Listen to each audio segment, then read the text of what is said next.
الله الرحمن الرحيم.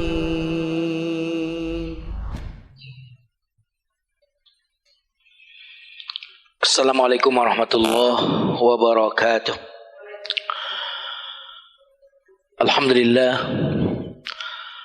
Alhamdulillahilladzi hadana li hadza wa ma kunna linahtadiya laula an hadana Allah. Asyhadu an la ilaha illallah wa asyhadu anna Muhammadan abduhu wa rasuluh. Allahumma salli wa sallim wa barik ala nabiyyina Muhammadin sallallahu alaihi wasallam wa ala alihi wa ashabihi wa man sara ala nahjihi bi ihsanin ila yaumiddin, amma ba'd. Para ummahat dan akhwat, a'azzakunallah. Sebelum kita masuk ke materi kajian kita, mari kita awali kajian ini dengan doa terlebih dahulu. Mari tengahkan tangan semuanya. Astaghfirullahalazim, astaghfirullahalazim, astaghfirullahalazim. Rabbi a'udzu bika min hamazatis syayatin wa a'udzu bika rabbi an yahdurun. A'udzu bika min an akuna hijaban bainaka wa a'udzu bika min an akuna hijaban bainaka wa bainahunna wa ay yakunna hijabat baini wa bainak walhamdulillahi rabbil alamin. Kita baca basmalah. Bismillahirrahmanirrahim. Apa kabar ibu-ibu? Sehat semuanya? Alhamdulillah. Kita masih di surat An-Naba. Hari ini kita masuk ke ayat 11. Wa ja'alna an-nahara ma'asya. Tapi supaya nyambung, saya akan review, mudah-mudahan tidak lebih dari 5 menit reviewnya. Bahwa surat An-Naba ini bagian awalnya berbicara tentang orang yang mempertanyakan adanya hari akhirat. Ya. Mempertanyakan dalam rangka apa, Bu? Sinis, ngejek. Ya. Emang ada kehidupan setelah mati, gitu kan? Emang udah ada yang pernah mati lalu bangun lagi ngasih tahu? Amma yatasaalun, ya. Tentang apa mereka bertanya?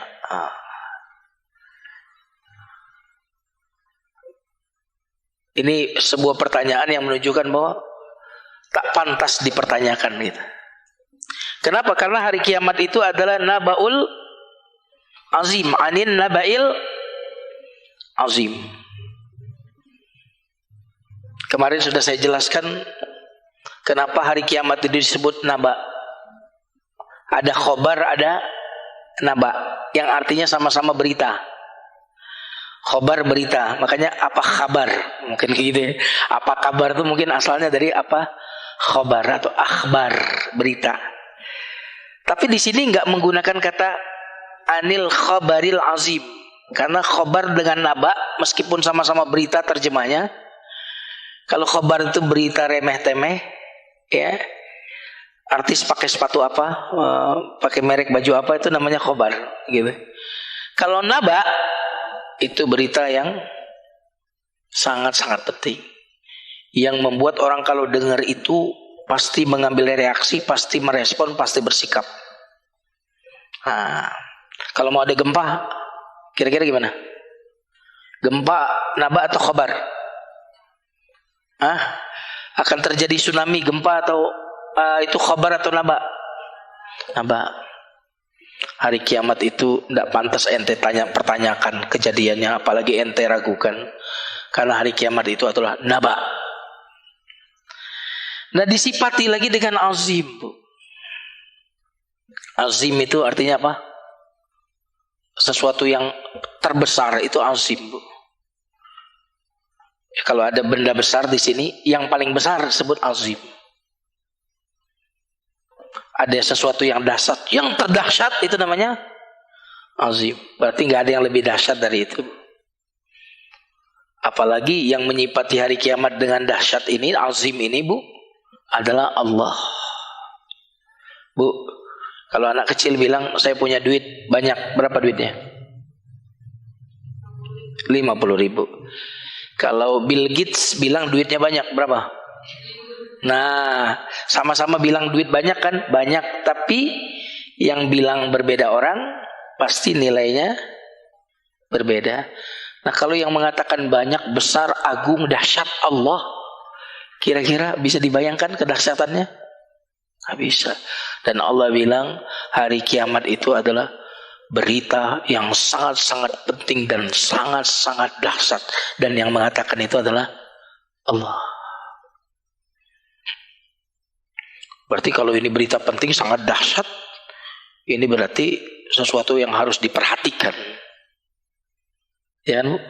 Gimana satu neraka, satu surga, ini berita sangat penting, Bu. Kalau di dunia orang rugi masih bisa untung next time. Kalau hari kiamat, maka itulah orang yang rugi sesungguhnya. Nabaul azim. Nah, nabaul azim ini alladzi hum fihi mukhtalifun. Ya. Yang mereka berselisih tentang kejadiannya. Ya, ada yang ragu-ragu, ada yang mengatakan tidak mungkin ada hari kiamat. Alladzi hum fihi mukhtalifun. Makanya orang-orang yang mengatakan enggak mungkin hari kiamat, pasti mereka orientasinya duniawi. Alladzi hum fihi mukhtalifun. Adapun kita, orang yang beriman adalah orang yang yakin adanya hari kiamat. Jadi hari kiamat itu diperselisihkan oleh mereka. Ada yang yakin, ada yang tidak yakin. Maka ayat kemudian kalla saya lamun. Ini ngulang ya, Bu ya. Kalla saya lamun, supaya nyambung dengan apa yang saya sampaikan. Summa kalla saya lamun. Apa? Sekali-kali jangan mereka meragukan hari kiamat itu. Janganlah mereka mendustakannya. Janganlah mereka mempertanyakannya dalam rangka apa tadi? Mengejek. Saya lamun, mereka bakalan tahu. Berarti saat ini belum tahu ya, Bu.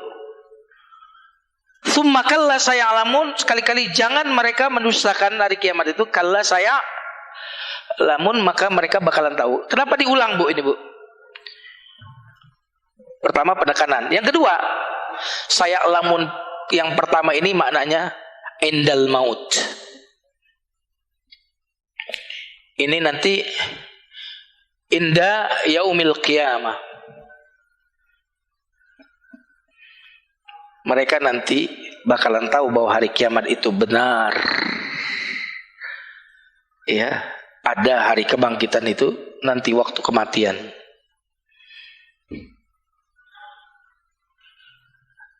Saya lamun yang kedua kali mereka nanti pada hari kiamat.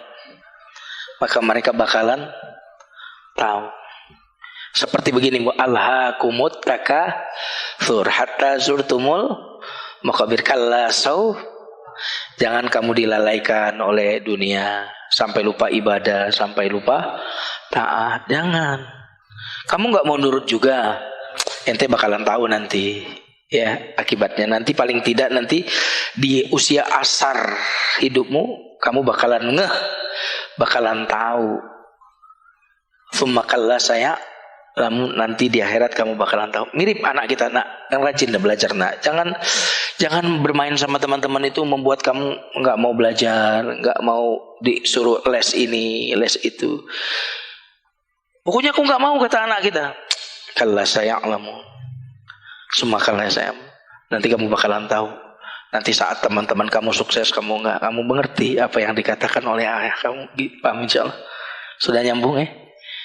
Nanti saat kamu sudah berkeluarga, teman-teman kamu semuanya sukses, punya tempat tinggal yang nyaman, kamu masih kontrak maksudnya. Saya alamun, kamu bakalan tahu. Ayat ini mengatakan begitu. Itu artinya apa, Bu? Kebenaran itu pasti diakui, pasti. Gak bisa orang menolak kebenaran. Pilihannya itu bukan menolak atau tidak menolak. Pilihannya cuma satu, menerima. Pilihannya ada pada waktu. Mau menerima sekarang atau menerima esok. Hebat itu menerima di saat waktu yang tepat. Semua orang akan menerima Islam ini, Bu. Cuma ada yang tepat waktu, Ada yang tidak tepat waktu. Fir'aun mengakui agama ini benar.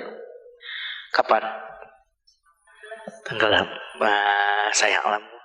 Ente nyesel kalau nanti. Penyesalan itu selalu di belakang. Kalau di depan namanya pendaftaran gitu. Oke ya. Ini bagian yang pertama. Bagian yang kedua, ibu-ibu sekalian yang dimuliakan Allah.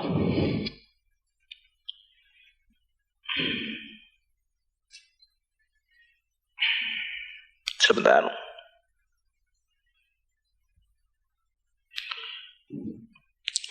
Bagian yang kedua yang menarik adalah kalau mereka tadi di bagian awal mempertanyakan secara sinis tentang adanya hari kiamat, maka bagian yang kedua setelah kalla saya alamun summa kalla saya alamun itu, ibu, Allah tidak menjawab pertanyaan yang tadi sinis tadi, tetapi justru Allah menunjukkan bukti kepastian dan kejelasan hari kiamat itu dengan mengemukakan tanda-tanda kekuasaannya. Wah, ini luar biasa. Maka alam naj'alil arda mihada. Wow, ini susah dihapus kalau merah ini ya. Gak apa-apa. Ini karena di masjid ini taklim padat, Bu. Jadi spidolnya juga sering kepake. Ya kan? Bener kan? Di kawasan sini paling padat taklimnya kan masjid ini kan? Bener gak, Bu? Iya, setiap hari makanya. Jadi kalau spidolnya yang kita harapkan gak ada, itu kita maklumin aja. Karena sering kepake, Bu. Betul gak? Betul gak? Ya, kalau spidolnya on terus berarti nggak ada kajian di situ, kira-kira gitu. Nggak apa-apa. Tadi dia udah bilang ini cuma merah aja. Saya bilang nggak apa-apa. Oke. Ini kan alam naj'alil arda mihada. Ini sudah kita bahas. Wal jibala autada wa khalaqnakum azwaja wa ja'alna naumakum subata wa ja'alna al-laila libasa. Nah, nanti kita akan bahas ini. Wa ja'alna nahara ma'asya. Apa hubungan ayat dari alam naj'alil arda mihada ini sampai ke bawah, Bu? Hubungannya apa? Kamu lihat kekuasaanku dan bandingkan dengan kemampuanmu. Aku yang kuasa seperti ini, alam naj'alil arda mihada, dan seterusnya. Aku pasti kuasa membangkitkan orang setelah mati. Itu hubungan yang pertama. Nah, maka kemarin sudah kita bahas, bukankah kami telah menjadikan bumi ini apa, Bu? Mihada apa artinya kemarin? Sudah kita bahas ya. Tempat yang nyaman. Hamparan yang nyaman. Ya, coba ibu kalau di rumah ada kasur, itu hamparan yang ada di produk manusia. Tapi lihatlah hamparan bumi, mihada. Nyaman, Bu. Makanya ibu nggak perlu spring bed kan, saya bilang, untuk tidur nyenyak. Karena bumi ini sudah mihada. Mihada itu dari kata mahdi. Mahdi itu buayan. Utlubul ilma minal mahdi. Ya, minal mahdi. Mahdi itu artinya apa, Bu? Buayan. Kenapa? Bayi itu nggak boleh nggak nyaman dikit. Ada kasar dikit terbangun dia. Maka Allah sifati bumi ini seperti tempat tidurnya bayi. Semuanya tersedia. Air, sungai, tumbuh-tumbuhan, oh semuanya tersedia. Wal jibala autada. Kami jadikan bumi ini gunung sebagai pasak. Ya. Kenapa, Bu? Karena bumi ini bisa menjadi mihadan karena ada gunung. Kenapa, Bu? Karena ketebalan bumi itu berbeda-beda, Bu. Perbedaan ketebalan itu membuat goncangan. Coba ibu telur yang belum direbus, ibu taruh di air, apa yang terjadi? Stabil nggak? Nggak. Kenapa? Karena bagian-bagiannya itu nggak sama. Ada kuning, ada putihnya itu kan nggak sama. Betul nggak Bu? Ketidaksamaan itu membuat dia nggak stabil. Coba direbus sampai matang, gimana? Stabil? Kenapa? Karena kepadatannya sudah sama, betul nggak? Bumi kita ini lapisan-lapisannya tuh nggak sama. Maka bumi kita ini sebenarnya aslinya goncang, goyang. Selain memang dia bergerak. Maka untuk ada kemantapan kestabilannya itu, maka diciptakanlah gunung sebagai pasak. Ya, kalau orang padang pasir ingat pasak, ingat apa? Tenda. Betul nggak Bu? Betul nggak? Orang padang pasir kalau ingat pasak ingat apa? Kemah. Betul nggak Bu? Kenapa? Karena kalau mau berkemah mereka akan apa? Memasak ini ya, ini dipasak ya kan gitu. Sini dipasak oke Bu. Oke. Seolah-olah ingin mengatakan, bandingkan hamparan di rumahmu, kasurmu dengan hamparanku bumi ini. Dan bayangkan juga tenda yang kau buat dengan tendaku. Makanya orang kalau bikin tenda mirip apa gambarnya? Gunung. Benar nggak? Halo? Sudah nyambung ya? Kami jadikan gunung sebagai pasak. Dan orang Arab langsung ingat pasak, ingat tenda, karena mereka memasak tenda-tenda mereka. Dan bagaimana kalau angin kencang Bu, tenda yang dibuat manusia terbang. Dan lihatlah bagaimana tendaku, kata Allah, gunung. Betapapun hebatnya, aku yang hebat seperti itu kekuatanku, apa kamu gak yakin aku bisa membangkitkan manusia? Oke, sudah ya? Sudah mulai nyambung?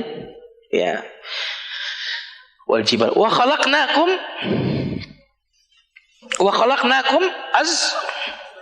Siapa yang belum hafal juz amma di sini? Yang belum hafal juz amma. Belum hafal. Belum hafal. Ya. Kalau sehari satu ayat aja insyaallah hafal ya.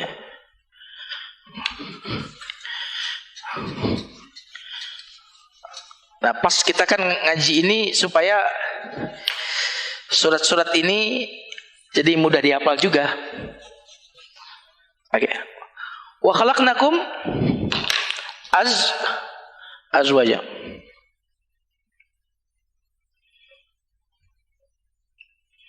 Kami jadikan kalian berpasang-pasangan. Ada pria, ada wanita. Ada positif, ada negatif. Proton, neutron, atom, ya kan? Listrik ada positif, ada tumbuh-tumbuhan, ada jantan, ada betinanya. Betul nggak Bu? Iya. Berpasangan. Bisa jadi azwajan ini berpasangan ini Bu, berkelompok, berkomunitas, ya. Pasangan. Ibu, ayat ini selain tadi menunjukkan tanda kebesaran Allah, ayat ini kan sedang ingin membuat orang yang tidak yakin ada hari kiamat ingin diyakinkan. Salah satu bukti cara Allah meyakinkan, aku menciptakan segala sesuatu berpasangan. Contohnya yang berpasangan apa Bu? Bumi dan gunung. Bumi itu jenis kelaminnya apa Bu? Udah saya bahas kemarin lah. Perempuan. Gunung laki. Makanya kan ketegaran apa? Gunung. Makanya istrimu adalah ladang bagi kalian. Ladang ya perempuan kan. Betul? Halo? Nyambung kan nih? Oke. Tinggal ini Bu. Tuh kan? Tadi menciptakan pasangan Bu. Ya kan? Azwajan pasangan. Ada laki-laki, ada perempuan. Bumi laki, gunung bumi perempuan, gunung laki, berpasangan juga. Oke. Nah, Kalau tidak berpasangan, Bu, kalau tak ada gunung, bumi ini stabil nggak? Wanita itu kalau tidak ada pasangannya tidak stabil. Kenapa, Bu? Karena wanita perasaan bergejolak, laki-laki logika. Maka ketika bertemu ini, ya kestabilan. Subhanallah. Ya, Bu. Makanya kita saling membutuhkan. Ya makanya kalau pria sama pria, apa yang dibutuhkan? Gitu kan. Perempuan sama perempuan nggak ada butuhnya. Itu yang saya sebut dengan menghasilkan yang sudah hasil. Apa coba? Ya kan? Makanya saya paling benci sama laki-laki.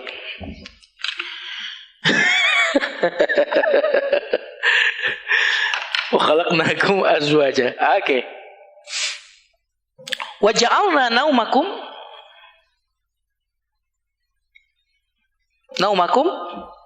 subata. Kami jadikan tidurmu, Ibu, subata, sebagai istirahat. Apa hubungannya dengan hari kiamat? Mereka kan bilang nggak ada hari kiamat. Mereka sangat mencintai dunia, betul nggak? Nggak ada kematian. Padahal katanya kalian itu nggak ada kehidupan setelah kematian, ya kan? Kalian sangat mencintai kehidupan dunia ini, tapi ternyata kalian butuh mati juga untuk hidup. Buktinya apa? Tidur itu saudara kematian. Betul nggak, Bu? Dan di dalam tidur kalian juga mengalami kehidupan. Benar nggak? Mimpi itu jangan disepelekan loh, fenomena mimpi. Karena mimpi itu sebenarnya gambaran tentang alam setelah kematian. Betul nggak, Bu? Betul atau tidak nih? Jalan nggak usah pakai kaki, melihat nggak harus pakai mata, ya kan? Menggenggam tak harus pakai tangan. Betul nggak, Bu? Lintas kalau kita mau pergian ke tempat yang jaraknya jauh, waktu tempuh relatif cepat kan? Pindah. Kenapa? Sudah beda alamnya. Maka itu sebenarnya adalah miniatur dari alam kematian. Ternyata kita tiap malam pindah ke alam yang lain. Betul nggak, Bu? Iya, makanya kalau ada yang tidur di majelis ini berarti dia sedang ada di alam lain. Itu terjadi dan itu real. Ibu menyebut dia tidak real karena ibu pindah lagi ke alam ini kan? Betul apa betul nih? Kalau ibu di alam mimpi dikejar anjing belum bangun. Ibu nganggap itu beneran atau bohongan? Beneran. Kapan ibu bilang mimpi? Iya. Bener gak? Kalau ibu gak bangun, itu realitas bagi orang yang mimpi. Kemudian setelah bangun, itu menjadi cuma mimpi. Sekarang kita di dunia seolah-olah ini realitas. Pas kita bangun dari kehidupan dunia ini, pindah ke alam akhirat, cuma mimpi, cuma sehari, cuma 2 hari. Sebentar aja ternyata. Ya, halo? Sudah nyambung? Oke. Maka merenungkan fenomena tidur membuat ibu yakin ada alam barzah. Membuat ibu yakin adanya kehidupan di luar kehidupan kita yang sekarang. Karena fisik kita waktu tidur tidak melakukan aktivitas, tetapi ternyata kehidupan ada di alam yang berbeda dengan alam kita. Oke, lanjut. Berarti ini bicara kematian. Berarti lawan kematian apa?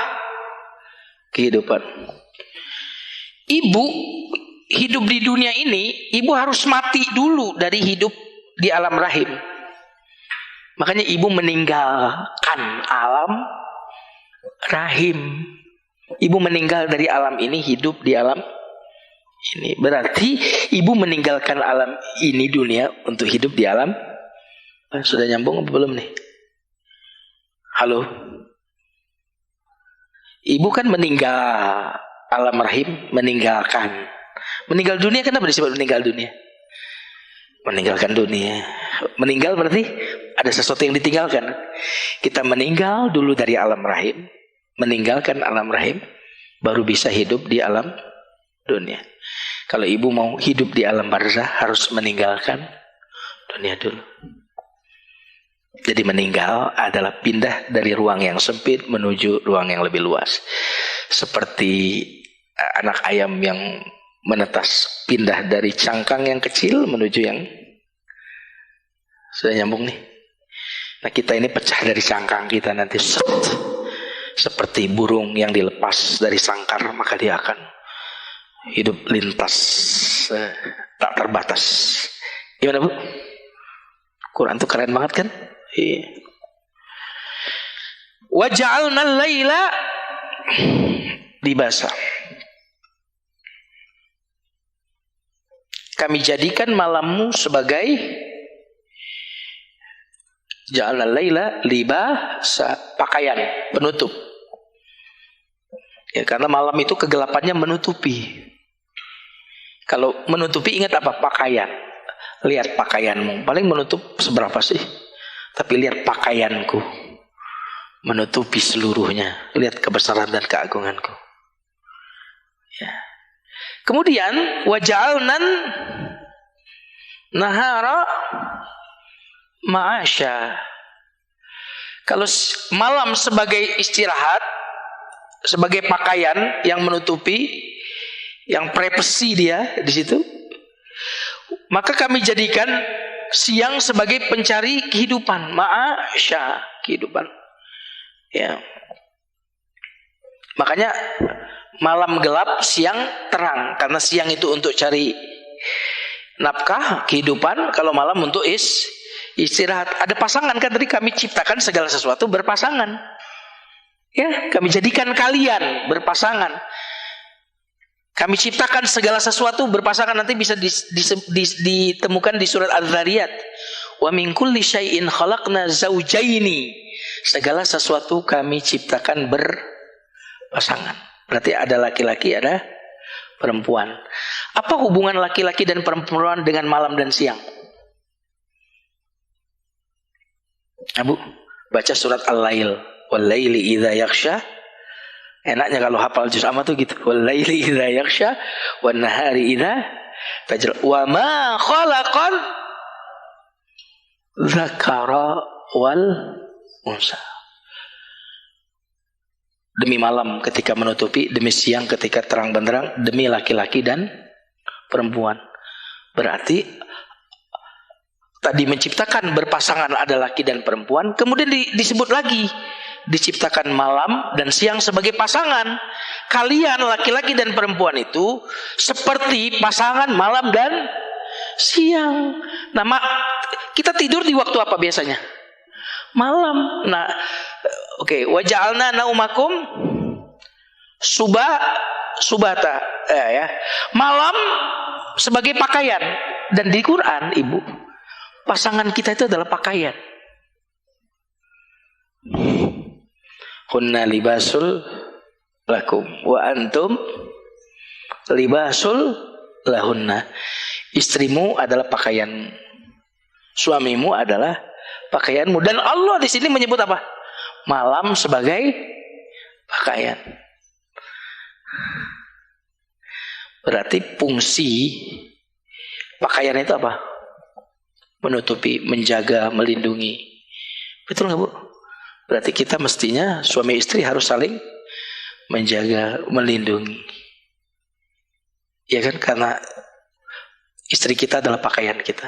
Maka dia ketika keluar, oh istrinya si Anu, pantas rajin ngaji.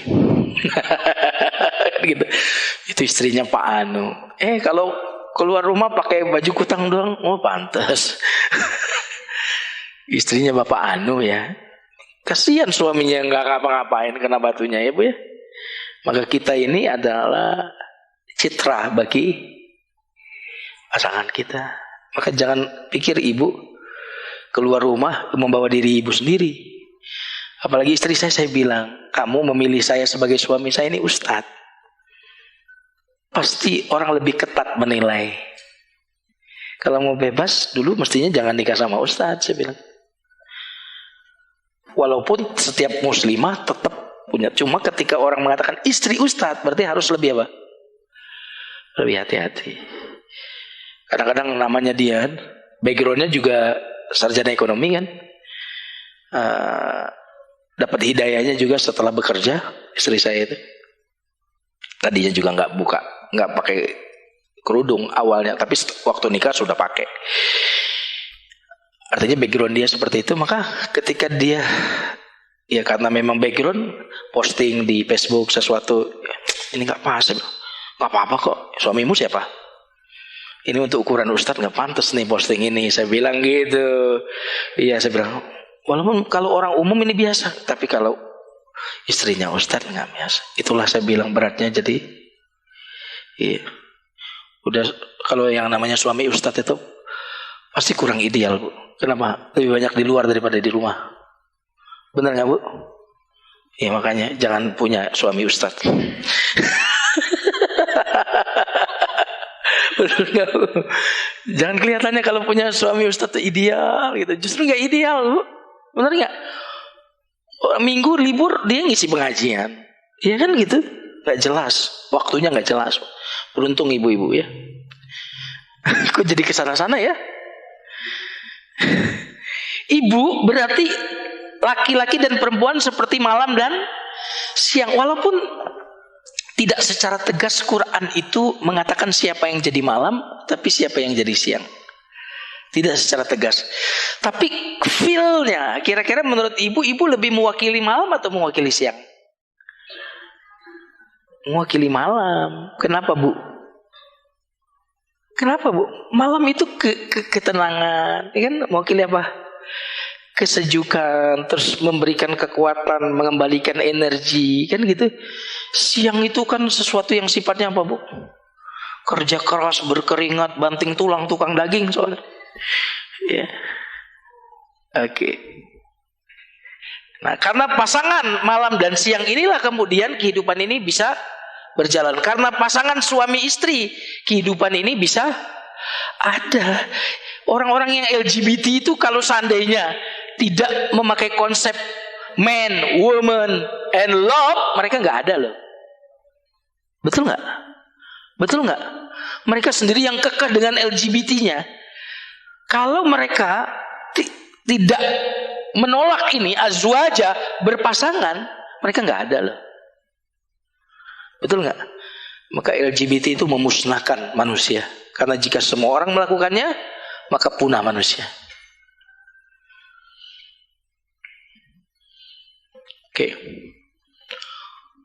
Oke, lanjut. Wabanaina. Oke.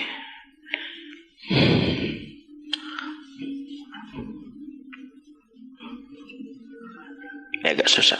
Wabanaina fauqakum sab'an shidada. Kami bangun di atas kalian 7. Silakan mau disebut 7 langit, 7 langit atmosfer bisa, 7 langit bisa, shidada yang kokoh. Oke, makasih banyak. Barakallahu fiik. Kita hapus semua dulu biar enak kan.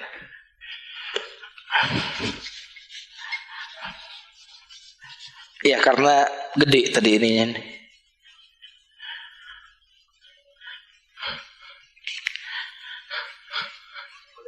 Boleh, silakan. Makasih.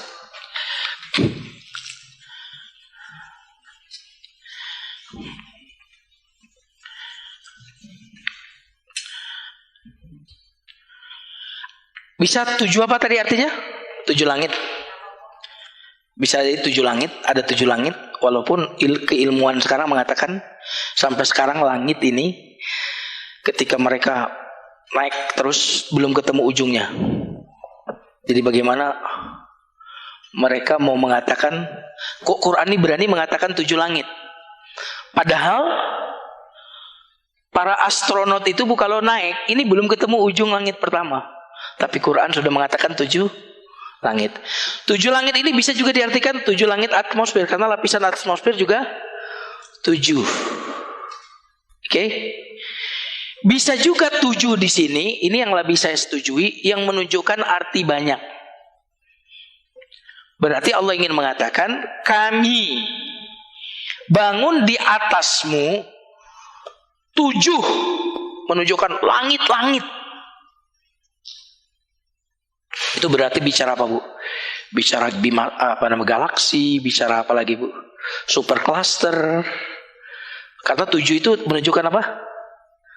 Arti banyak, salah satu tafsirnya. Dan shidadan, kokoh. Seolah-olah ingin mengatakan, kalau langit, coba bandingkan atapmu dengan atapku. Nah, gitu kan. Atapmu paling berapa sih luasnya? Benar nggak? Siapa di sini rumahnya yang 1000 meter? Nggak ada. Paling atapnya berapa sih? Gitu kan. Aku tuh atapku sabaan. Artinya apa tadi? Banyak. Dan banyak berarti ibu ingat tentang apa? Jumlah planet-planet. Ya, ada galaksi Bima Sakti, ada galaksi ini nanti triliunan lagi. Itu namanya super cluster. Wah, ya Allah, luas sekali. Coba aku yang langitku seperti itu keluasannya, apakah tidak mampu untuk membangkitkan manusia, menghidupkannya kembali? Ya.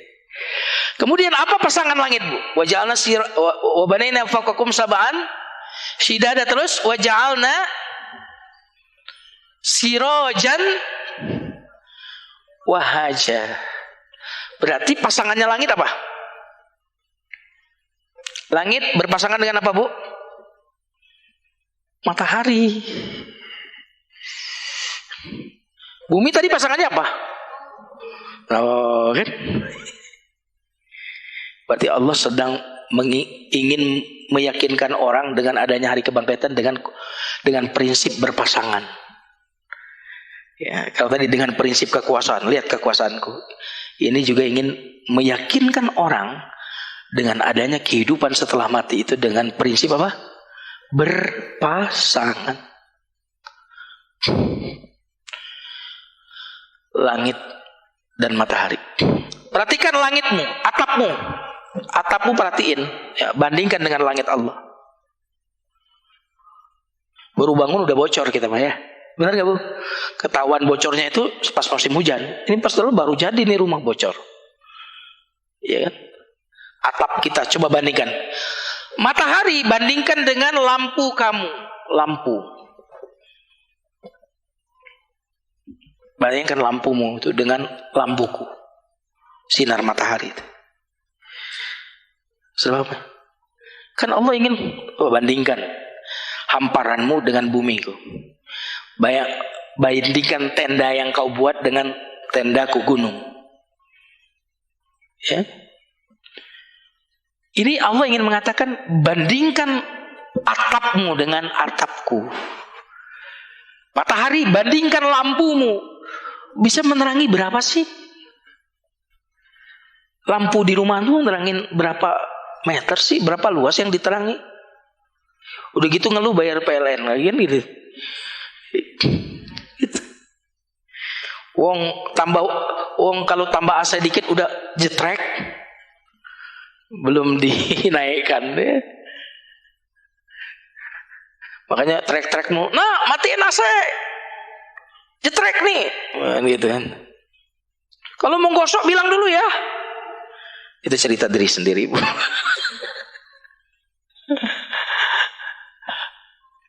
Bayangin. Pasangan kan? Tadi malam pasangannya apa? Oke.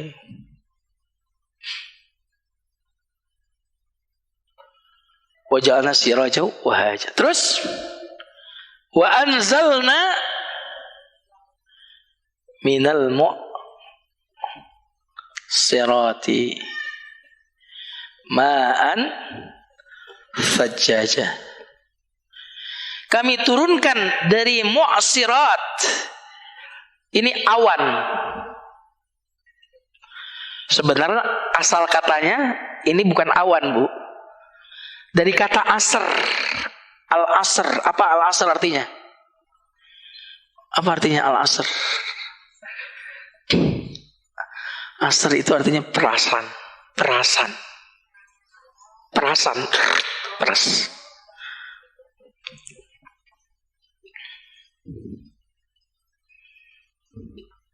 Kok jadi waktu wal asr? Karena waktu itu adalah tempat kita memeras tenaga, energi. Ya kan? Kenapa kok Ustaz waktu asar itu disebut waktu asar? Karena waktu asar energi kita telah terperas, makanya loyal lemes kan gitu. Kalau orang kantor pikirannya jam berapa? Sebentar lagi mau pulang. Ini gitu ulang-ulang asar. Paham sudah Bu? Makanya bahasa Arabnya jus itu asir.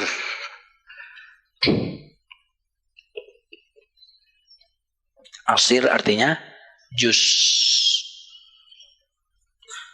Jus buah. Kalau ibu mau minum jus nanti di sana di Timur Tengah waktu umrah, asir mango. Ya. Asir, sebut aja pokoknya awalnya asir, sebut nama buahnya. Ya. Asir tupah. Apel. Sebut aja asir. Karena dia perasan. Nah, awan itu disebut mu'sir. Kenapa, Bu? Karena terkumpul air di situ, ya kan? Ya kan, Bu? Terkumpul di awan, kemudian datang udara, ketika udara menekan, maka dia terperas. Paham sudah? Ya. Padahal bahasa Arabnya awan sahab mestinya, sahab itu awan, tapi Al-Qur'an menggunakan kata mu'sirat. Karena Allah seolah ingin menggambarkan prosesnya. Gitu. Terbayang gitu. Dan yang menarik Ibu, Allah berbicara tentang awan ini, yang kemudian turun dari awan ini air yang deras, fajjaja. Itu setelah Allah berbicara tentang langit dan matahari. Kenapa, Bu? Karena prosesnya, ya, adanya awan yang mengandung air tadi, karena ada langit dan ada matahari. Matahari kemudian menyinari bumi termasuk lautan di situ, maka menguap. Keren nggak? Quran tuh keren. Wa anzalna minal mu'sirati ma'an thajjaja. Ini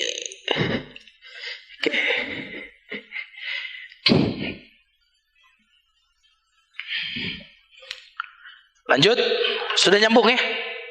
Sudah nyambung ya? Jadi waktu bacanya udah enak banget itu. Amma yatasaalun 'anil naba'il 'azim. Terasa alladzi hum fihi mukhtalifun. Kalla saya'lamuna thumma kalla saya'lamun. Terbayang tuh. Baru ini buktinya. Alam naj'al. Bukankah aku telah jadikan? Mikir dong ente gitu kan. Quran tuh keren banget tuh. Wa anzalna minal mu'sirati ma'an thajjaja rija bihi habban wa nabatan. Ini menarik Bu bahasanya. Kami turunkan air dari awan tadi ya, untuk kami keluarkan. Nukhrij, bukan kami tumbuhkan. Karena kalau tumbuhkan linun bita, ini linukhrija. Makanya exit bahasa Arabnya khuruj. Nanti kalau haji lagi nanti begitu. Mana exitnya mana nih? Pasti tulisannya begini, khuruj. Exit. Gitu. Ya Bu. Kharaja, ya, khuruja. Linukhrija, agar kami keluarkan dengan air yang kami turunkan tadi, habban, biji-bijian ya artinya di situ, wa nabatan, tanam-tanaman. Itu berarti makanan pokok. Habban itu makanan pokok, gandum, biji-bijian, padi, beras, ya kan? Terus apa lagi? Pokoknya makanan pokok, makanan yang sifatnya ini. Wa nabatan, tumbuh-tumbuhan yang itu buat dimakan oleh manusia dan juga buat hewan, ya. Mengapa menggunakan kata mengeluarkan, Bu? Karena ayat ini sedang berbicara tentang apa? Tentang apa? Ingin meyakinkan tentang adanya apa? Hari kiamat atau hari kebangkitan. Kebangkitan itu dibangkitkan dari apa? Dari kuburan, kan? Halo? Ini tanah nih, mati semua, mati. Ya kan? Ada kehidupan itu. Berarti yang sudah mati ini akan dibangkitkan. Berarti akan diapain? Keluar kan. Sudah ya? Makanya lihat tuh bagaimana aku bisa mengeluarkan dengan air tumbuh-tumbuhan. Padahal tuh tadinya nggak ada apa-apa tuh. Coba kalau nggak percaya, taman ibu tuh babat habis sampai akar-akarnya deh, Bu. Babat jangan sampai ada akarnya. Sampai gundul bener-bener habis tuh, Bu. Musim hujan. Nggak lama kemudian apa yang terjadi? Padahal ada nggak tadi? Nggak ada. Ente kan ada, udah mati deh. Tulangnya ada, ya kan? Bu, tulangnya ada. Mungkin darahnya di dalam ini ada. Bahkan ada satu tulang yang itu tidak hancur, Bu.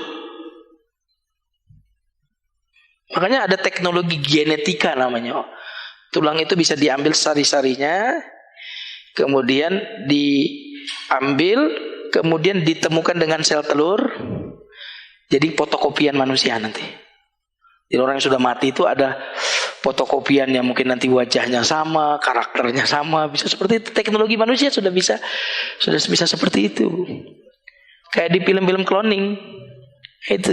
Itu sudah ada, rumusnya sudah ada.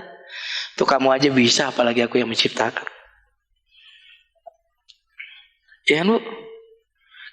Mengapa dikeluarkan tadi? Kamu kan ada di dalam tanah. Ya kan? Di dalam tanah. Orang yang gak ada pun tanah itu betul-betul habis. Jangan biarkan ada akarnya. Aku turunkan hujan gak lama. Karena saya petani, Bu, orang tua saya. Jadi kita kalau pas musim nyemprot namanya. Rumput-rumput itu disemprot, Bu. Pakai apa? Racun rumput. Mati, Bu. Pakai racun lagi. Musim hujan, apa yang terjadi? Tumbuh lagi. Cukup turun hujan. Keluarkan. Kamu kan ada badanmu, tulangmu, darahmu di dalam itu ada.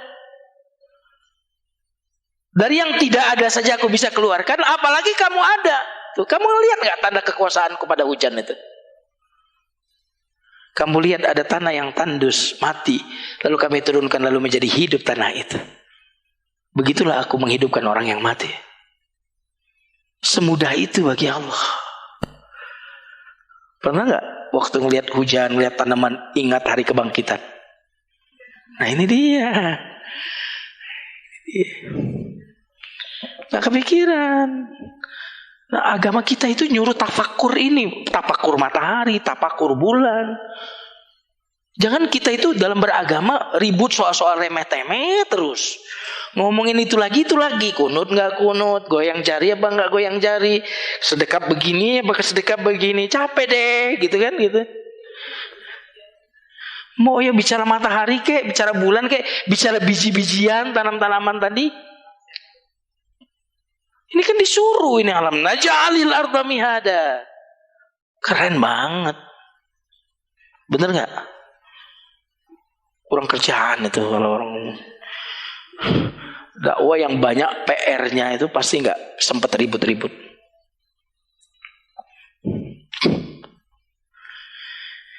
Nah ini kan bicara tentang biji-bijian ini untuk kebutuhan makanan dan minuman kita kan. Linukhrija bihi habba wa nabata.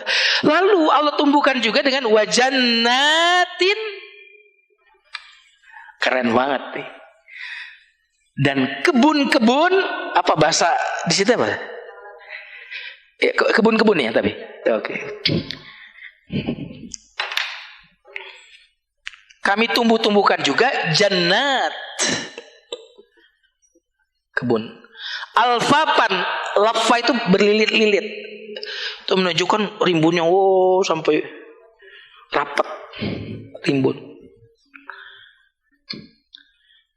Nah, kenapa di sini disebut? Kalau tadi kan disebut tumbuh-tumbuhan yang untuk kebutuhan kita, makan minum kita, untuk eksistensi keberadaan kita. Kalau ini berbicara aspek keindahan yang dengan air hujan itu aku keluarkan juga, ya bukan ya, yang kebun-kebun yang rimbun, ya. Kenapa itu? Karena kita biasanya kalau mau rekreasi kemana? Nah, ini bicara tentang taman-taman yang indah, yang lebat daunnya, yang rimbun, itu jannatin alfafa. Nah, makanya Ibu, surga itu juga pakai bahasanya jannah kan? Bahasa Arabnya surga apa? Jannah. Jamaknya apa? Jannat. Sama. Makanya di surga nanti pohon-pohonan begitu luar biasa. Allah ingin mengingatkan, kalau kamu di dunia saja, ya tahu ada jannat di dunia ini. Di mana misalkan? Di kebun bunga Puncak, misalkan apa lagi? Di mana Bu? Di Garut, di kebun raya. Itu kan jannat. Kamu bagaimana rasanya? Hah? Itu bayangin deh, kan?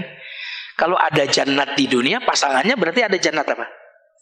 Nah, itu kembali ke prinsip berpasangan. Makanya Allah itu beranalogi, Bu, untuk meyakinkan kita ada kehidupan yang di sana nanti dengan analogi adanya konsep berpasangan dalam hidup ini. Ada laki, ada perempuan, ada malam, ada siang, ada surga dunia, berarti ada surga akhirat. Kalau surga dunia saja luar biasa. Terbayangkan ada apa biasanya? Kalau ibu kumpul sama keluarga enaknya di mana? Di tempat-tempat yang rimbun, yang ada kebunnya, yang kan gitu kan? Makanya ibu-ibu juga kalau pakai baju kan pengen yang ada bunga-bunganya. Saya itu gitu ya. Di rumah juga ibu mau siapapun kaya tetap dia pengen ada sungai mengalir, ya kan? Air mengalir, betul nggak Bu? Itu berarti semua kita tuh sebenarnya rindu kepada surga, ya kan? Sudah ada fitrah. Makanya Allah ketika berbicara tentang surga, bicara tentang kebun-kebun, sungai mengalir, ya kan gitu Bu? Pemandangan bertelek-telekan di lesehan di tempat yang tinggi, kan bicara seperti itu. Dan ternyata kalau ibu ke rumah orang-orang yang sangat-sangat kaya, itu konsep Al-Quran itu betul-betul diterapkan dalam artian piu di dalam rumahnya, ya kan Bu? Kan nggak kayak sebagian orang kan, lo lagi rumahnya sempit, saking sempitnya tabrakan melulu kan gitu. Tapi untungnya jadi romantis sama istri, tabrakan lagi kan gitu kan, tabrakan lagi kan, temu lagi kan. Iya kan? Coba kalau rumahnya terlalu luas, mau ketemu istri aja SMS-an, di mana kamu? Kalau ini tabrakan terus apa sih senggol-senggol kan, itu romantisnya begitu. Canda ya Bu, biar nggak terlalu you know. Oke. Nah Ibu, ayat yang sedang kita bicarakan tadi berbicara apa? Untuk meyakinkan hari kebangkitan, kekuasaan. Tuh aku yang hebat seperti ini kekuasaannya. Masa ente nggak percaya aku bisa membangkitkan manusia lagi? Itu pertama. Berbicara tentang konsep atau prinsip berpasangan. Semuanya kan telah nyata berpasangan. Berarti kalau ada taman-taman di dunia, berarti ada taman-taman di akhirat. Kalau ada, kehidupan di dunia, berarti ada kehidupan di akhirat. Nah, gimana? Logik ya? Makanya seolah saya ingin mengatakan bahwa hari kiamat itu akar pendalilannya adalah logika, bukan wahyu. Detailnya, nah ini detailnya apa saja yang di hari akhirat itu, apa saja yang kita dapat, apa yang kita alami, detailnya itu harus wahyu Quran. Nanti ada timbangan, ada sirat, ada ini, ada itu, ada pengadilan ini, pengadilan itu. Itu detailnya, rinciannya pakai wahyu. Tetapi keniscayaan adanya hari kiamat itu akli.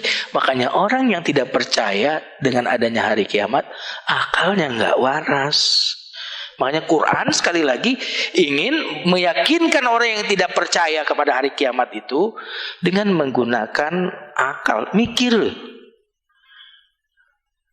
Halo? Dan Quran menggunakan sesuatu yang tampak untuk membuat orang yakin kepada yang gaib. Keren gak? Jangan udah sesuatu itu gaib pakai dalil gaib lagi. Tambah apa, Bu? Ibu ingin meyakinkan orang dengan hal yang gaib dengan pakai cara-cara gaib. Tambah apa?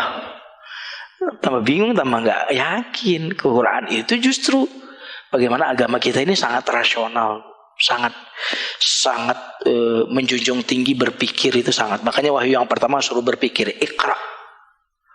Bukannya baca Quran, wahyu baru turun kok Iqra apaan?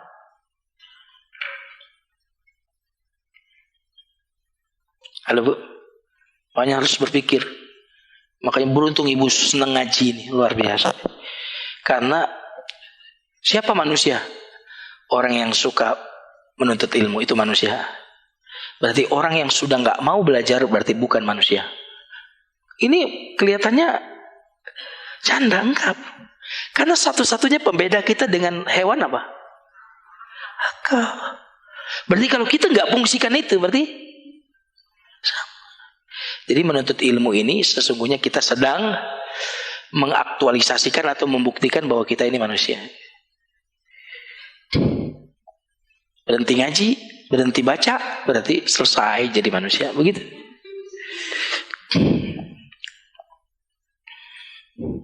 Berarti ngaji ini kebutuhan apa? Dari leher ke atas. Yang lain dari leher ke bawah. Berkualitas kan? Berarti ibu-ibu ini ibu-ibu berkualitas. Lah iya, lah bener loh. Orang yang senang nuntut ilmu, senang baca buku, orang-orang berkualitas. Inna yaumal fasli kana miqata.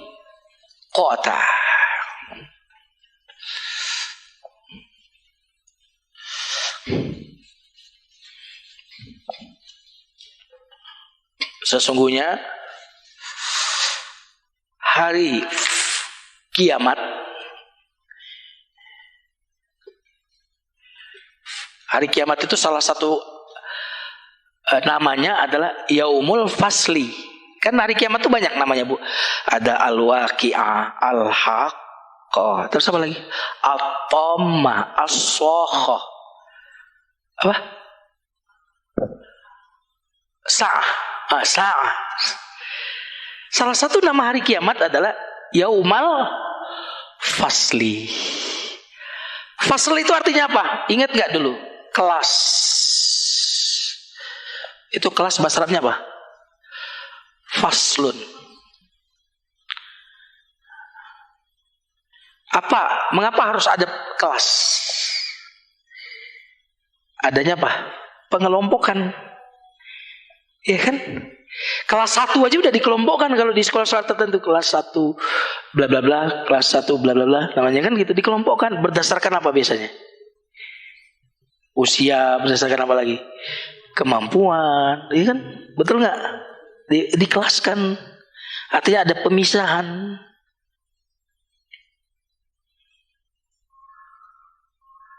Ya Bu, ada pemisahan. Yaumul Fasl. Maka hari kiamat itu disebut yaumul fasl, artinya pemisahan. Kenapa? Karena di hari kiamat nanti orang itu dikelompok-kelompokkan, dipisah-pisahkan berdasarkan amalnya. Tukang zina ya kelasnya sama pezina, yang senang ngaji kumpulnya sama yang soleha-soleha, kan gitu. Dipisahkan gitu. Termasuk disebut fasal ini dipisahkan orang, dipisahkan dari jabatannya dulu di dunia, apa jabatan dipisahkan dari rumahnya di dunia dulu, dipisahkan dia.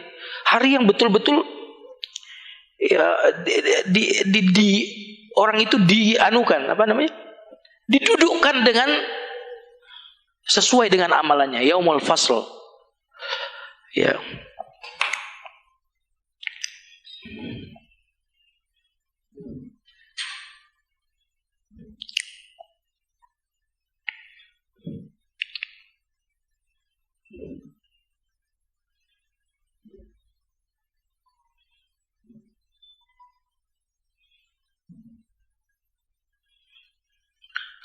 Hari, kalau bahasa Inggrisnya separation. Apa Bu?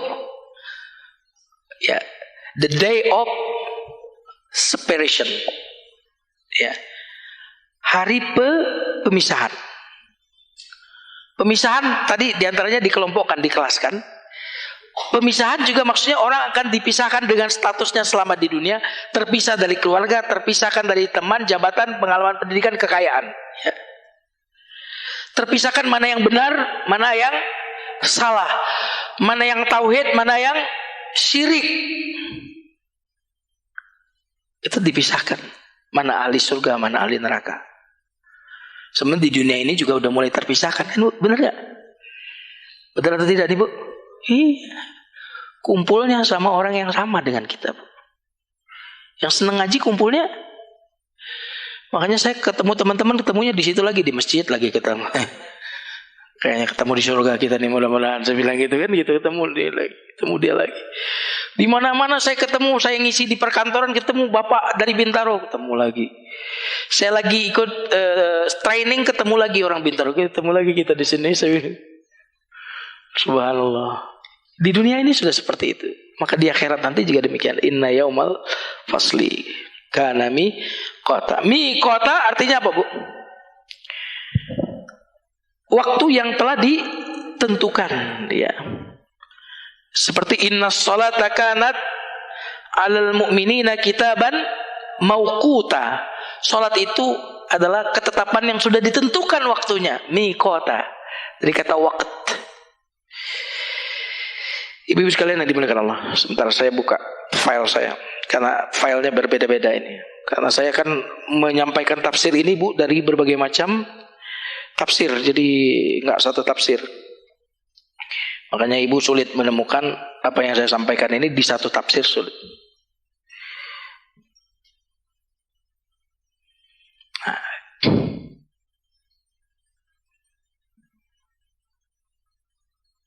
Oke, Bu, sebentar. Oke.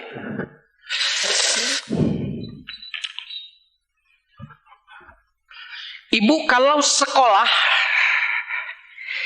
itu didirikan, sekolah, kira-kira ada ujiannya nggak? Mungkin nggak orang kemudian mendirikan sekolah, gedung segala macam, kemudian setelah itu dirubuhkan selesai gitu? Nggak mungkin, betul nggak? Karena sekolah itu didirikan untuk kemudian nanti untuk memisahkan siapa yang naik kelas, siapa yang tidak naik kelas, siapa yang berprestasi, siapa yang tidak berkelas. Lalu bagaimana dengan bumi sebagai mihada, gunung sebagai pasak tadi? Begitu sempurnanya ciptaan Allah gitu. Apakah kemudian setelah diciptakan lalu manusia ini dimusnahkan lalu selesai?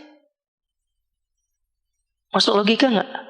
Mungkinkah orang mendirikan gedung sekolah, ruangan kelas, ruangan para guru segala macam, lalu setelah selesai dihancurkan lalu? Enggak kan?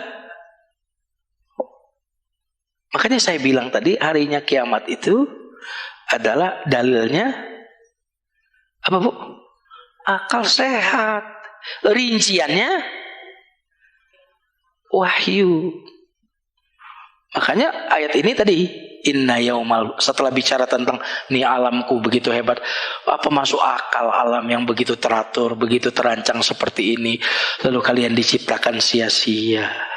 Enggak dong, pasti ada yaumal fasl kanami gitu. Makanya kenapa ayatnya kemudian inna yaumal fasli, hari kiamat itu pasti terjadi dan sudah ditentukan waktunya. Masa kamu lihat bumi seperti ini, langit gitu, malam, siang, begitu rapi, teratur, terencana, terancang, lalu kalian diciptakan sia-sia? Nggak ada pertanggungjawaban, nggak ada tugas, nggak ada larangan, nggak ada perintah. Nggak mungkin sekolah kemudian didirikan, kemudian tidak ada aturan mainnya di sana, nggak ada ujian, nggak mungkin. Baru Allah bilang inna yaumal fasli kana miqata. Asik ya Bu ayat Quran ya.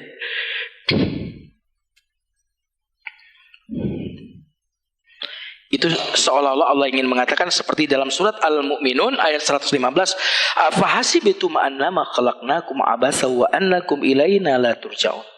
Apakah kalian mengira kami ciptakan kalian itu abas, tak ada tujuan, main-main? Ibu kira-kira datang ke sini main-main? Enggak. Tidak dijadikan pengajian ini abasat, pasti ada maksud. Masa alam semesta yang begitu sempurna lalu kalian diciptakan ini tanpa ada maksud? Untuk berakhir dan selesai? Nggak masuk akal dong. Gitu. Masjid ini ada tujuannya Bu? Didirikan ada tujuannya? Masa setelah masjid ini didirikan udah nggak dipakai, nggak ada penggunaannya, nggak ada tujuannya? Nggak mungkin kan? Afahasibtum annama khalaqnakum abasa wa annakum ilaina la turja'un. Surat Al-Mu'minun ayat 115. Atau surat Al-Qiyamah, ayahsabul insanu ayyutraka suda. Apa manusia itu dibiarkan saja? Ya, tanpa dihisab. Yang berzina nggak dihisab. Yang korupsi nggak dihisab. Yang sombong nggak dihisab. Yang membunuh nggak dihisab. Apa masuk akal? Orang yang dizolimi lalu dia terzolimi selesai. Orang yang dibunuh keluarganya lalu selesai, nggak ada pertanggungjawaban. Nggak masuk akal. Inna yaumal fasli kana miqata.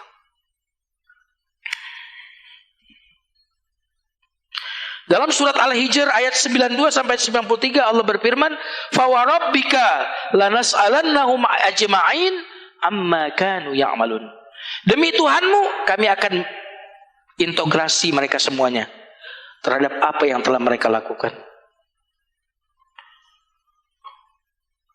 Gak mungkin kamu melihat yang diharamkan Allah lalu kamu tidak dimintai pertanggungjawabannya. Mencaci seseorang, memfitnah seseorang, menghibah seseorang, lalu dibiarkan tak ada pertanggungjawaban. Gak mungkin kamu rajin ngaji, rajin sholat, berbakti kepada suami, lalu kemudian gak dapat ganjaran. Gak mungkin. Inna yaumal fasli, pasti ada yaumal fasl nanti.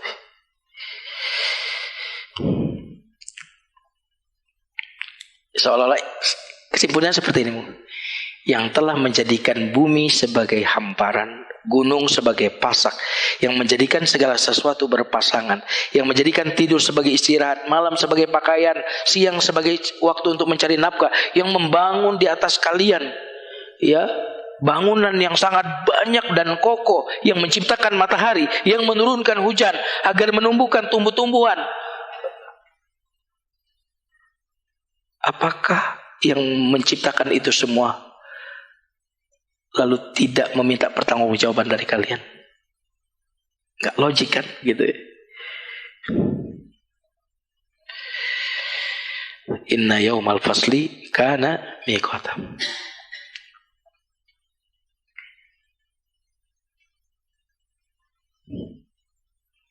Kenapa Bu? Gini, kira-kira kalau di sekolah yang rajin dengan yang tidak rajin nggak dibedakan, kira-kira apa yang akan terjadi? Berantakan. Benar nggak? Kalau di kantor yang berprestasi dengan yang tidak berprestasi gajinya disamain, yang malas dengan yang rajin disamain, kira-kira apa yang akan terjadi?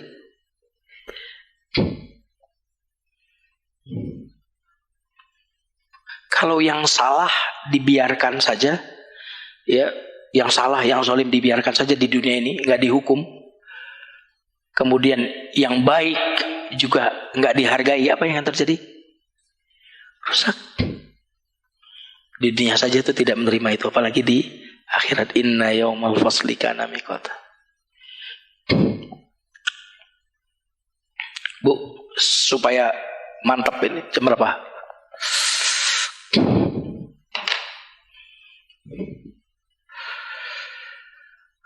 Pembagian dunia. Pembagian dunia itu pembagian yang bersifat ujian. Ya. Bukan bersifat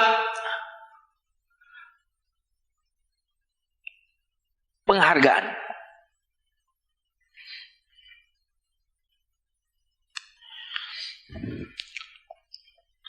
Jadi ada yang dikasih duit banyak, ada yang dikasih dikit. Ini pemberian yang bersifat ujian. Bukan pemberian yang bersifat penghargaan. Saya mau tanya, ada nggak orang yang bejat di dunia ini duitnya banyak? Ada nggak orang yang soleh tetapi pas-pasan gitu? Banyak. Itu berarti apa? Pemberian di dunia ini sifatnya apa? Ujian. Bukan sebuah penghargaan. Ya. Maka karena ini ujian, berarti ada yang lulus, ada yang tidak lulus. Maka pemberian pada akhirat nanti itu adalah pemberian yang bersifat penghargaan. Nah, itu.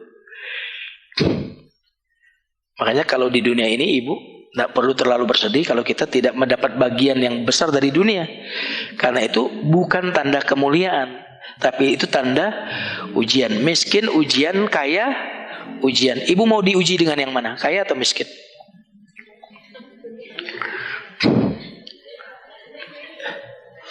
Ayo bu. Mau diuji dengan yang mana? Setuju nggak dengan tadi miskin ujian, kaya ujian? Setuju nggak? Oke. Ibu pilih diuji pakai apa? Yang mana bu? Kaya atau miskin diujinya? Kaya. Oke. Kira-kira mana yang mungkin kita lulus diuji? Diuji dengan kekayaan atau diuji dengan kemiskinan? Halo? Ya kalau ya Rasulullah begitu. Kalau kita lebih mana banyak lulusnya? Miskinan. Tadi kan saya tanya mau milih diuji dengan yang mana? Padahal lebih banyak yang tidak nggak selamat. Kenapa bu? Karena waktu orang kaya dia tidak merasa itu ujian. Sehingga orang yang tidak merasa itu ujian seringkali tidak bersiap-siap dan tidak siaga, ya tidak berhati-hati. Betul nggak? Lalai. Sementara orang dikasih kesulitan, sadar kalau itu ujian, maka dia mencari penguat supaya bisa lulus. Datang ke ustazah, datang ke, saya dapat ujian Ustaz, tolong nasihati saya Ustaz. Gimana cara? Ya kan? Mendekat. Bayangkan bu, kalau orang diuji dengan kemiskinan, dengan penyakit, ya kan bu, dengan fitnah, dipenjara karena fitnah, misalkan, lalu nggak ada hari kiamat. Di mana prinsip keadilan di situ? Sementara orang yang merampok uang rakyat, dia berbisnis dengan dia lalu ditipu, orang investasi 1M, 1T, ditipu di tanggal kabur, lalu nggak ada.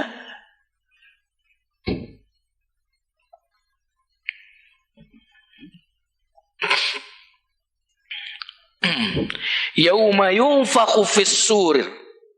Ya, kita lanjutkan sejenak.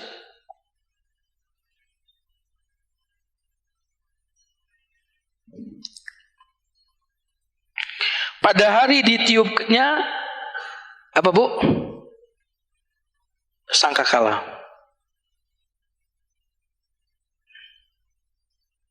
Fata'tuna afwaja. Lalu kalian datang berkelompok-kelompok. As-sur itu apa Bu? Sangka kalah, trompet. Kayak apa trompetnya? Wallahu alam. Kita cuma diberitahu ada trompet. Maka trompet ini kira-kira asasnya logika atau wahyu? Wahyu, detail udah masuk nih kan, ada trompet ya. Tetapi yang menarik adalah trompet ini ketika ditiup maka fata'tuna afwaja, kalian datang. Lihat Ibu, kalau pernah ikut training misalkan, ingin ngumpulin peserta pakai apa? Pakai peluit ya kan? Benar gak Bu? Atau pakai bunyi tertentu kan? Ngumpul semua. Mudah atau susah ngumpulin orang semua? Cukup pakai kasus 212 kumpul semua kan? Benar gak Bu? Gampang. Untuk ngumpulin orang tuh gampang. Kasih banjir, ngumpul di mana? Tempat yang tinggi-tinggi ya kan, gitu kan? Gampang untuk mengumpulkan. Ini ada fissur. Tapi ada temuan ilmiah Bu. Ternyata bumi ini bentuknya seperti trompet. Bukan bumi. Kalau bumi kan bulat. Bumi bulat. Alam semesta, berarti bukan cuma bumi. Alam semesta ini, saya pernah baca bukunya, ternyata bentuknya menurut penemuan terkini sekarang adalah seperti trompet. Alam semesta loh ya. Bukan cuma, kalau bumi bentuknya apa? Bulat. Totalitas alam semesta kita berikut langit semuanya ini, planet-planet itu ketika digabung, itu bentuknya seperti trompet. Berarti bumi ada di mana? Di dalam trompet. Maka hari kiamat ditiupkan trompet. Bumi ada di mana? Gimana kira-kira Bu? Ibu pernah nggak bawa mobil kecil, tiba-tiba ada mobil gede yang klaksonnya itu tot, gimana Bu rasanya Bu? Kayak di pelabuhan, kan gitu Bu. Dan ini tentu karena penemuan manusia relatif, arti kebenarannya bisa berubah, ya kan? Karena itu bagaimana bentuk trompetnya, wallahu a'lam bishawab. Tapi di mana-mana trompet kan sudah kita tahu bentuknya seperti itu kan? Nah, alam semesta ini bentuknya seperti trompet, kata ilmuwan sekarang. Ya, ada Mbak ya? Ada kan? Iya, coba cek di Google. Ada, dan itu kajian ilmiah yang mengatakan itu pakar. Makanya Allah mengatakan ditiupkan di dalam trompet. Dan kita planet galaksi Bima Sakti, terus super cluster, itu semuanya ada dalam trompet. Ditiup Bu, coba bayangkan dong. Kita ini kan hidup karena ditiupkan roh kan? Selesai pun alam semesta ini dengan ditiup Bu. Alangkah. Ibu pernah lihat badai di Korea yang belum lama itu? Badai, angin, bagaimana manusia terpental. Ada orang yang bawa mobil bak kecil Bu, ininya mau rubuh, di orang begini ngelawan, apa yang terjadi? Nggak kuat, dia akhirnya kegencet mobil itu. Inna yaumal fasli kana yauma yunfakhu fis suri fata'tuna afwaja. Lalu kalian datang berbondong-bondong. Ini juga sulit Ibu melogikakannya. Ini rincian. Berkelompok-kelompok yang tadi saya bilang afwaja. Karena tadi kan bicara yaumul fasl, berkelas-kelas. Maka di sini ditiup trompet lalu datang sesuai dengan kelompok-kelompoknya.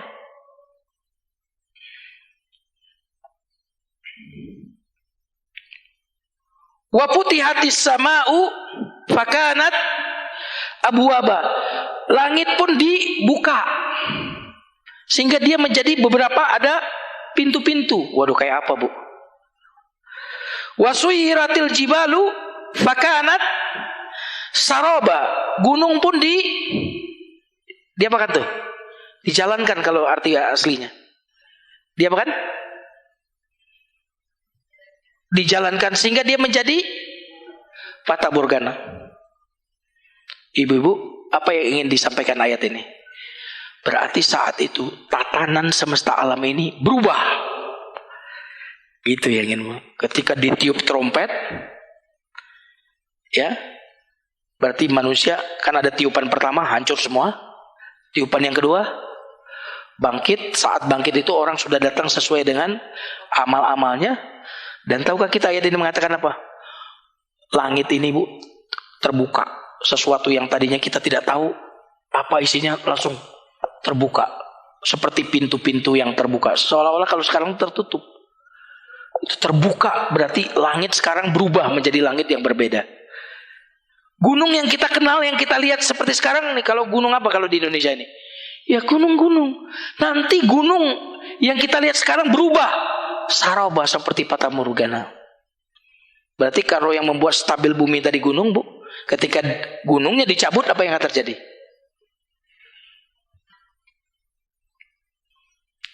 Karena saroba.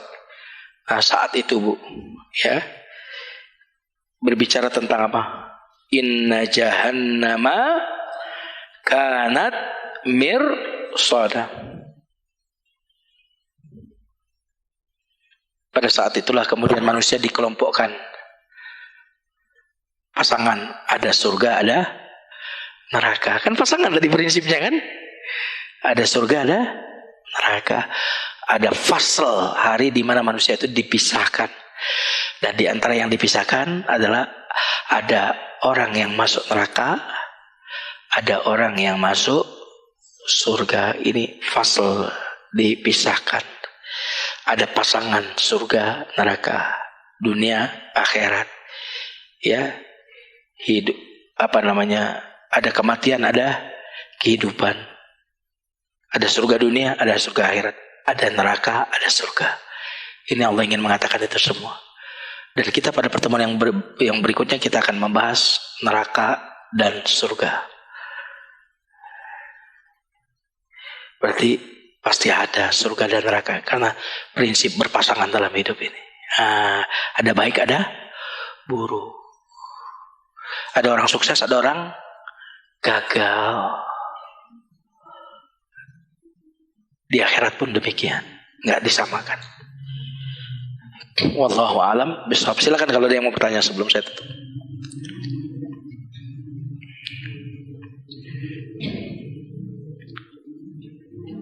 Silakan, Bu. Kan Bu, nggak apa-apa kalau ya silakan.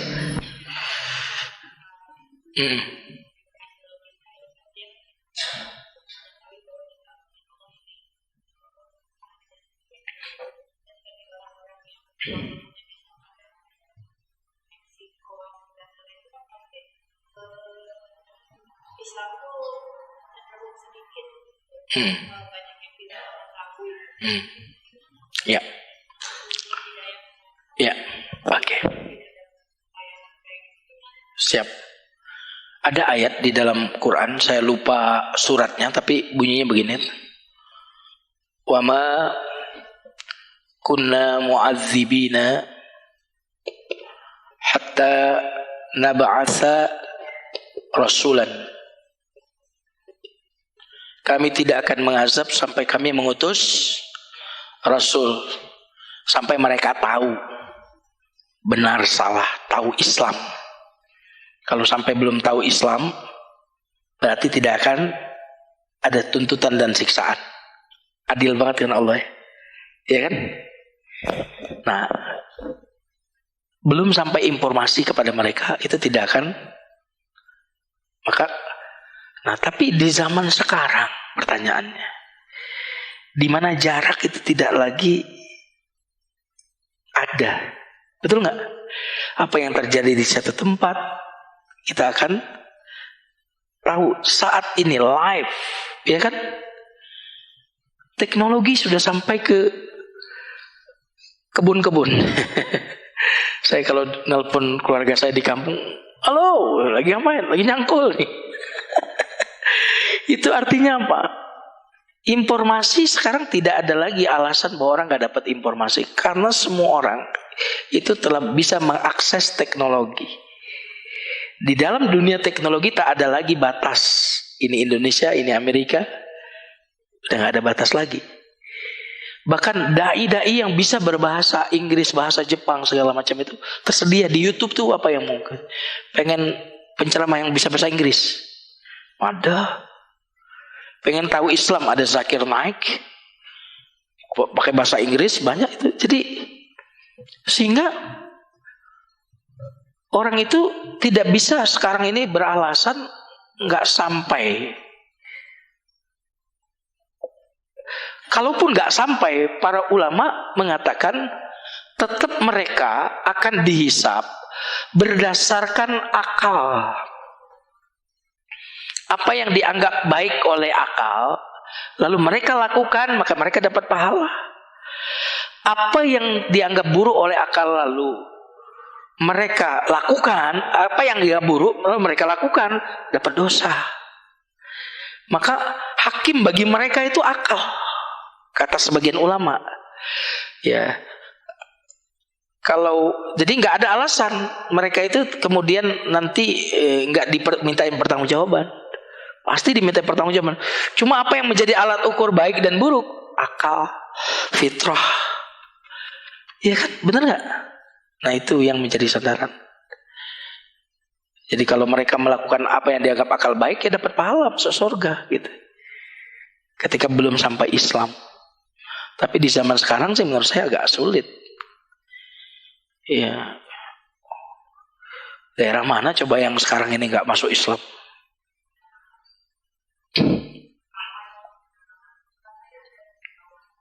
Well, teknologi sama sekali nggak ada. Ya, pertama, apakah mereka mencari atau tidak mencari?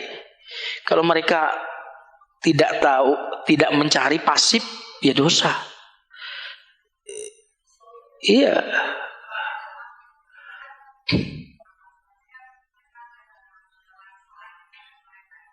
Ya, berarti berlaku ini.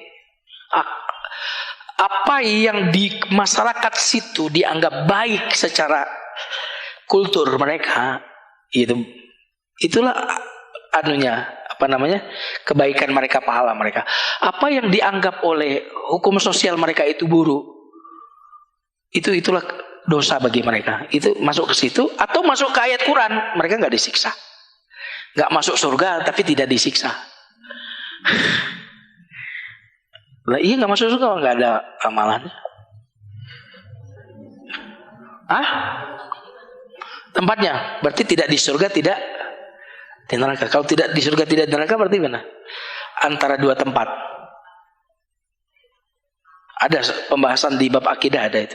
Baina manzilataini. Baina manzilataini. Antara dua tempat ya. Ya, tidak di surga, tidak di neraka. Gitu. Tapi makanya terjadi perbedaan. Kalau tadi kita mengikuti pendapat ulama, akalnya yang menjadi ukuran, berarti apa yang dianggap akal baik dia lakukan, berarti dia masuk surga. Tapi kalau mau tetap ke ayat, enggak disiksa, ya enggak disiksa, tapi juga tidak masuk surga. Ya, mending begitu kan? Betul enggak? Daripada ada peluang mungkin masuk neraka. Wallahu a'lam. Karena konsep keadilan Allah tidak, makanya ibu jangan sampai marahin anak padahal anak nggak tahu apa yang tidak boleh bagi dia. Suami jangan sampai kemudian berkata kasar, kamu nggak tahu ya kalau saya nggak suka kamu berbuat begitu. Emang Abi pernah bilang Abi nggak suka kalau itu? Aku kan nggak tahu. Jangan suka marah-marah padahal kita belum kasih tahu, ya kan? Kalau mau marah sama suami, nih, wahai suamiku, ini nih aku nggak suka loh, Bi. Kalau Abi melakukan yang begini-gini, aku marah loh. Kasih tahu dia. Atau istriku, nih aku nggak mau kamu melakukan 1, 2, 3, 4, 5. Setelah dia tahu, dia masih melakukan, nah berarti kita sudah menegakkan alasan mengapa kita marah. Jangan pernah marah sebelum kita menegakkan, memberikan informasi yang utuh. Gitu. Wallahu a'lam bishawab. Ya, nah udah cukup? Ya, silakan. Ya.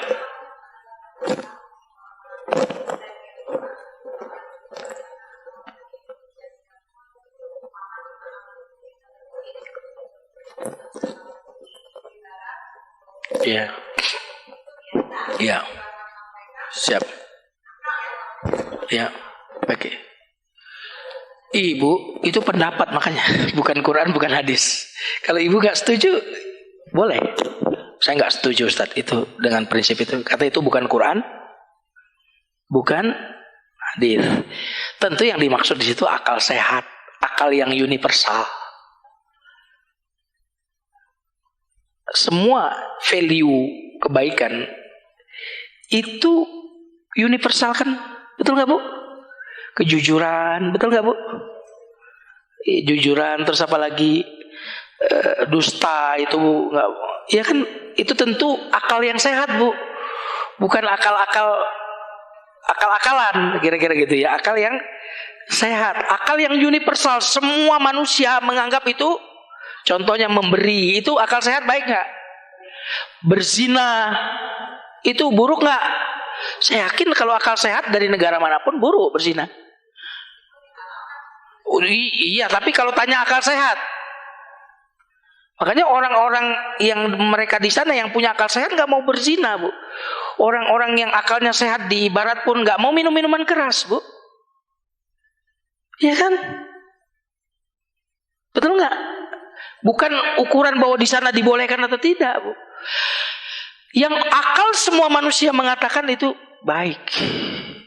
Akal semua manusia lintas manapun mengatakan itu buruk. Itu yang jadi acuan. Kalau tidak sampai, itu pun pendapat. Saya ulang lagi, pendapat. Kalau itu pendapat para ulama, kalau dia tidak berdasarkan Quran dan hadis, itu berarti bisa kita terima, bisa kita tolak. Dua yang nggak bisa kita tolak Bu, kalau itu kata Allah dan kata Rasulullah. Oke, itu dia. Jadi kalau ibu nggak setuju, nggak ada masalah. Saya nggak setuju Ustaz. Oke, apa? Berarti gimana? Jawabannya gimana Ustaz? Wallahu a'lam lah. Gitu aja udah. Kan tadi kan perlu jawaban, makanya para ulama memecahkan itu. Nggak setuju saya Ustaz itu. Ya sudahlah. Wallahu a'lam. Tapi boleh ibu berdalil tadi nggak diazab, tapi nggak masuk surga. Gitu. Kalau masuk surga Ustaz, kalau dia mengamalkan apa yang baik menurut akal universal manusia, meninggalkan sesuatu yang buruk menurut akal universal manusia itu buruk, bisa juga. Mana yang benar? Wallahu a'lam. Gitu aja. Yang benar ibu masuk surga kalau ngamalin Quran dan hadis, yang salah gitu aja. Kalau itu udah jelas. Wallahu a'lam. Cukup. Aduh banyak ini ya. Waktu saya mepet nih. Ini ibu, ya Bu Tari sama ibu yang belakang. Gimana? Salah satu aja, sweet aja lah. Ngalah deh sama yang lebih, mana yang lebih senior nih? Oh iya. Lebih senior ya, silakan. Ya, monggo Bu Tari.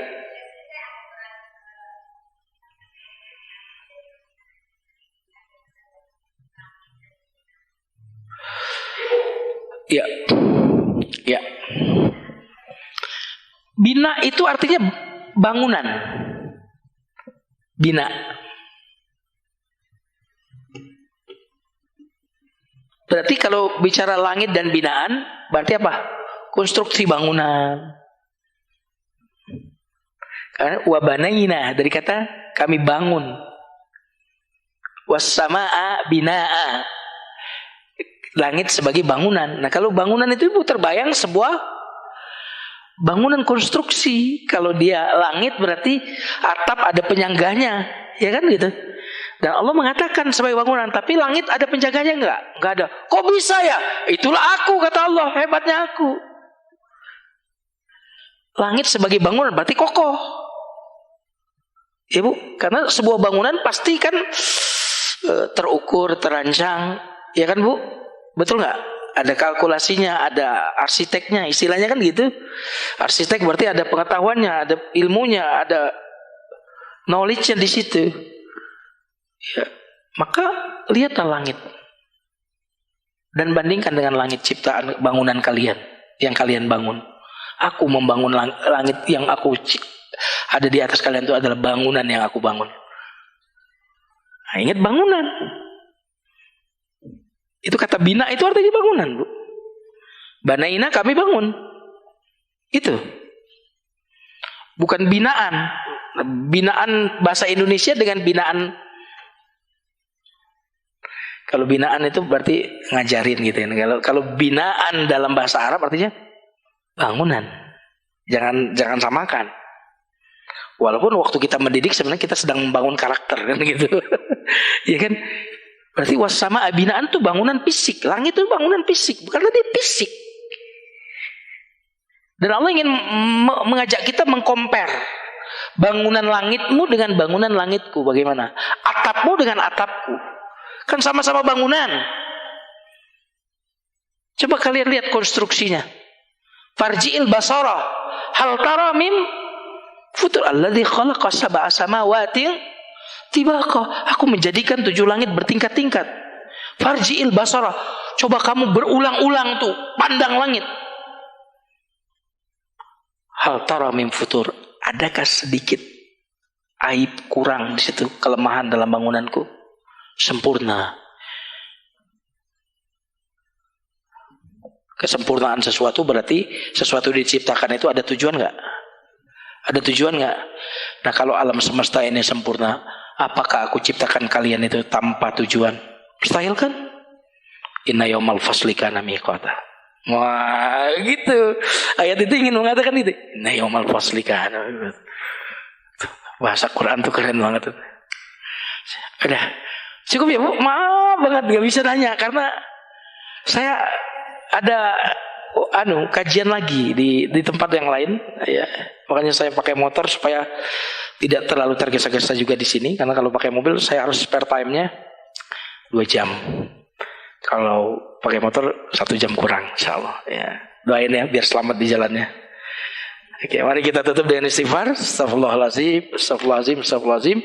Subhanakallahumma bihamdika asyhadu an la ilaha illa anta astaghfiruka wa atubu ilaik. Barakallahu li wa lakunna. Wassalamualaikum warahmatullahi wabarakatuh.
الحمد لله رب العالمين